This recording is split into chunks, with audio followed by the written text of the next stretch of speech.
আসসালামু আলাইকুম। দেখেন আজকে আমি মুরগি জাল জাল দিয়ে পাক করব। আমি মশলা নিয়ে নিছি, পরিমাণ মতো মুরগি জবাইতে নিছি।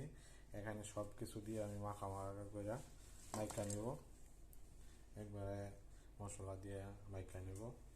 তো ভিডিওর সাথেই থাকেন, ভিডিওটা কন্টিনিউ দেখেন আমি কীভাবে মুরগিটা বানাই। মুরগিটার কালারটাও দেখতে পারবেন তো মুরগিটা হইলে। তো আমি জয়তন তেল দিয়ে আমি মুরগিটা পাক করব। তো এই তেল নাই, সেই জন্য আমি জয়তুন তেলটা দিয়ে নিতেছি।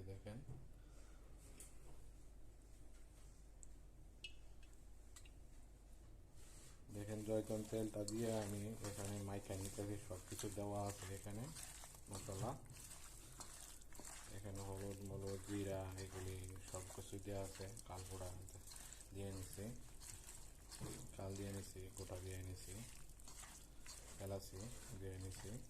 তো আমি চুলাতে বসাই দিব। ওইটার সাথে ভেন্ডি দিয়ে পাক করব, ভেন্ডিটা দিয়ে নেব। আমার মুরগির তরকারিটা হয়ে গেছে, আমি চুলা থেকে নামাই নেব আমি।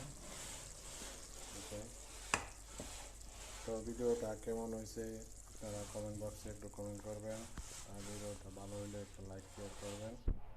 তো এই দেখেন মুরগির তরকারিটা আলু দিয়ে পাক করছি, ভেন্ডি দিয়ে।